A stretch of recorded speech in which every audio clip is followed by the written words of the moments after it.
We've been building up to this all along. We've always been paranoid about something or someone. Just that paranoia is going to expand amongst the American public intensely as a result of the post-Cold War world order. This lecture is entitled The Rise of the Culture of Paranoia, the Bush Years, 2000 to 2008. People are always afraid of something or someone else, real or imagined. Medieval Catholics feared Muslims and Jews. Hence the repeated attacks against Jewish people within Europe and Muslims in Palestine. Puritans feared Anglicans. British colonists feared Native Americans. The poor feared the Masons. Jeffersonians feared the Federalists. Southerners feared losing their slaves. Okay, that one came true. Nativists, as they called themselves, feared Catholic and Jewish immigrants. Americans feared the loss of the West, so we have the Spanish-American War, but then we get the Filipino Islands. Are we going to bring those into the United States? Absolutely not, because we feared the inclusion of more non-white Roman Catholics. Business feared being regulated during the Gilded Age and even today. Americans feared Japanese Americans during World War II. Fear of communists. They could be anyone, they could be anywhere during the Cold War. Americans have been and are afraid of illegal aliens, but only when our economy goes bad. When the economy goes good, we don't worry about those folks. White Christians fear losing power in this country. We exchanged the fear of communism for the fear of Islam after the Cold War. We've had a fear of domestic terrorism since the 1920s. We had a fear of foreign languages superseding English during the end of the Cold War, to the extent in which states passed English-only laws like Oklahoma. Oklahoma made it illegal for government facilities to use foreign words. And then, of course, the Attorney General of Oklahoma pointed to the governor before signing this bill into law that Oklahoma is not an English word. They'd have to change the name of their state. Americans fear Islamic law to the extent to which states will pass laws prohibiting the use of Sharia law. I'm not aware of any government using Sharia law in this country before we passed a rule saying you can't use it. This is a good example of fear of the future, fear of the unknown. Americans fear homosexuals getting married. Americans fear access by every American to affordable health care. And most recently, Christians fear losing, quote, religious liberties, to include the right to discriminate. We fear the unknown, we fear the future, and so we pass more and more restrictive and sometimes secret legislation to defend, quote, liberty against threats, real and imagined, threats that are both immediate and in the future. 2000 was a presidential election year. As you know, it was super, super close. The Democrat Al Gore wins the popular vote. The Supreme Court will eventually give the presidency to the Republican George W. Bush. Here's what, at that time, governor candidate George W. Bush said about American activities abroad. I'm not so sure the role of the United States is to go around the world and say, quote, this is the way it's got to be. Well, that's anti-interventionism. That's the America First mentality.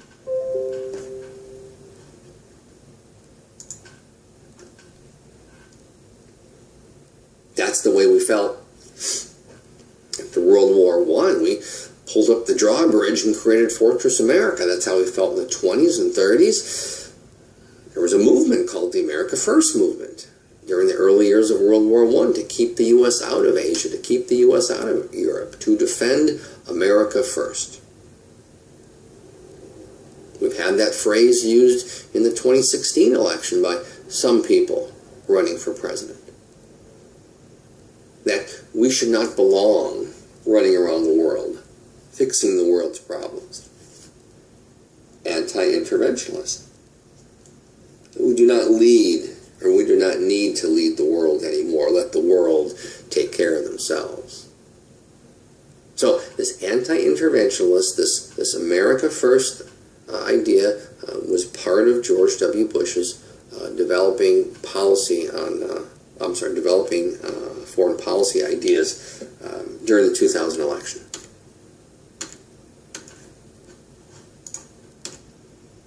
Well, it's the summer of 2001. The agreement that my wife and I had was whoever gets the job first, the other one will follow. Texas was not on our radar screen. We really wanted Southern California. But when you have a PhD in history, that's not terribly marketable, so you got to go where the job is. She gets the job as the historian for the Johnson Space Center, so I show up here May 1st. June 5th, we have Tropical Storm Allison. We had no idea what was going on. We went out to dinner, and it was raining. Then we went out to a movie, and it was raining. Then we drove home, and it was raining. Then we woke up the next morning, and it was raining. Then we turned on the TV, and we saw this tremendous flooding downtown. And then we realized we were in the middle of something called a tropical storm. June 20th, Andrea Yates drowns her 5 children. July 11th, Timothy McVeigh is executed for the Oklahoma City bombing. August 9th, Bush supports federally funded research on stem cells. And September 6th, the U.S. government uses the Sherman Antitrust Act to try to break up Microsoft. The Supreme Court finds in favor of Microsoft. And Destiny's Child's Bootylicious was the sounds of the summer of 2001. In August of 2001, this FBI memo was entitled, quote, Bin Laden determined to attack inside the U.S. And we knew who Bin Laden was. Many historians, many members of the U.S. intelligence community say, well, Bin Laden was part of that group, part of those Saudis that we brought to Pakistan to train in how to make bombs, how to lead guerrilla warfare, and then inserted them into Afghanistan, the Mujahideen. Well, we supported the Mujahideen with weapons, with money. The Cold War came to an end. The Soviets pulled out. We stopped supporting the Mujahideen. The Mujahideen got a little upset with that. So they stayed in Afghanistan. They formed a new Islamic entity called the Taliban. One of the rising stars was a guy named Osama bin Laden. We knew who he was. We knew about this. 1996, I took a graduate class on the modern Middle East at the University of Washington. We talked extensively about Osama bin Laden. Again, this is 1996. Well, this memo, Bin Laden determined to attack the United States, was read to George W. Bush while he was on vacation in Crawford, Texas by his National Security Advisor Condoleezza Rice, August 6, 2001. And by the way, President Bush holds the record for taking vacation while being U.S. President. The guy who he beat, Ronald Reagan. Well, here's an excerpt from that memo entitled, Bin Laden determined to attack inside the U.S. Quote, patterns of suspicious activity in this country consistent with preparations for hijacking. So, we have this idea that Osama bin Laden, who we knew who he was, is wanting, is planting, is preparing to attack the United States. And that memo includes the idea of hijacking. And what did the federal government do? What did the administration of President Bush do about this memo? Nothing.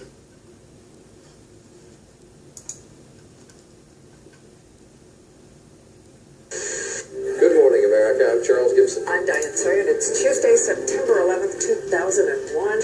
It is lunchtime in London, 5 a.m. in Los Angeles, and 8 a.m. here in New York, live from the CNN Financial News headquarters. It is beautiful outside. outside. Perfect September day with lots of sunshine. Oh, would you look at Washington, huh? I'm going outside today. Other than that, it's kind of quiet around the country. We like quiet. It's quiet. It's too quiet. Number 2. Yeah. This just in, you were looking at obviously a very disturbing live shot there. That is the World Trade Center. La espera de mayores informaciones, saber qué fue lo que ocurrió, cómo fue que Apparently, a plane has crashed into the World Trade Center in New York. 現在私、貿易センタービルから1キロほど北にあります国連本部の It does not appear that there's any kind of an effort up there yet. Now remember, oh my God. That looks like a second plane. Has I didn't see a plane go in. That just exploded. I just saw another plane coming in from the side. You did. That was out. Yeah, so that's the second explosion. You could see the plane come in just from the right-hand side of the screen. So this looks like it is some sort of a concerted effort to attack the World Trade Center that is underway. Very, very quickly, there are more explosions further down the building. This is so shocking, of course, to everybody watching. I've never seen anything like it. It literally blew itself into World Trade Center. The building's exploding right now. You got people running up the street. David, we're going to get the control. President Bush is speaking. Today we've had a national tragedy. 2 airplanes have crashed into the World Trade Center in an apparent terrorist attack on our country. And the Pentagon is being evacuated. There is a large fire there, and that is the smoke you see in the shot that you're looking at now. It appears that an aircraft of some sort did hit the side of the Pentagon. It's a very haunting description that Bob Kerr just gave of that low-flying aircraft near the White House, and one can only wonder if that was something that ultimately ended up in the Pentagon. We just saw a live picture of what seemed to be a portion of the building falling away. Wow. And some people were... Jamie, I need you to stop for a second. There has just been a huge explosion. We can see a billowing smoke rising. And I'll tell you that I can't see that second tower, but there was a cascade of sparks and fire, and now it looks almost like a mushroom cloud explosion. Let's go to the trade tower again, because, John, we now have what do we have? We don't... It looks like a new large plume of smoke. Only one tower is standing. The other has collapsed. Thanks very much. Completely collapsed. The whole side has collapsed? The whole building has collapsed. The whole building has collapsed? The building has collapsed. Big bang. And then we saw smoke coming out, and everybody started running out, and we saw the plane on the other side of the building, and there was smoke everywhere, and people are jumping out the windows. Over there, they're jumping out the windows, I guess, because they're trying to save themselves. I don't know. And there's, you can see, perhaps the second tower, the front tower, the top portion of which is collapsing. Good Lord.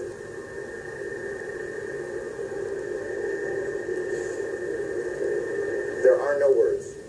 There's a haze everywhere. It's very, very difficult to see, but there has been a whole area that's been covered by soot and ash. But it looks almost like snow. So as people are coming up the street running from the scene of this new explosion, 所有飞往纽约和华盛顿的客机都已转飞加拿大的机场。 I'm going to interrupt you, Senator McCain. These are the first pictures we have in. This is from Somerset County, Pennsylvania. This is where the United Airlines flight, I believe it is 176, went down.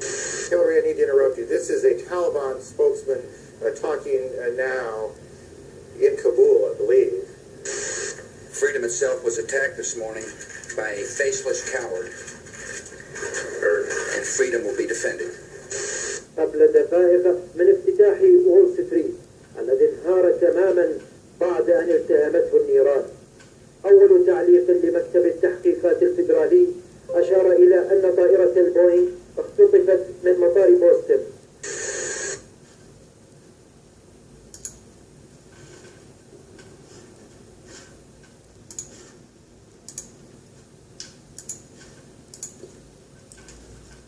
So shortly thereafter, The United States launches Operation Enduring Freedom. Actually, that was not the initial name. The initial name was Operation Infinite Justice. October 7th, 2001, the United States invades Afghanistan.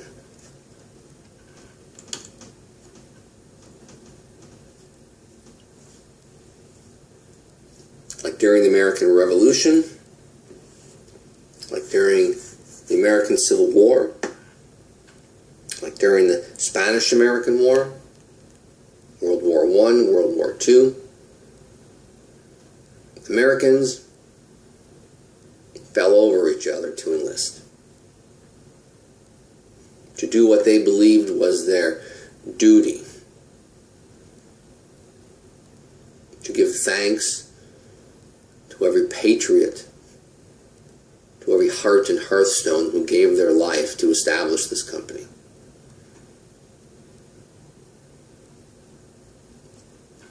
Sacrifice. That's the central tenet of doing something for someone else. Especially when you join the military, you are saying that you are prepared to give your very lives for a greater cause. One example of that was Pat Tillman, a NFL football player. Quit his position as a professional football player to do what he believed was a higher calling, to defend this nation. Sacrifice. He'll be killed by friendly fire. So October 26, 2001,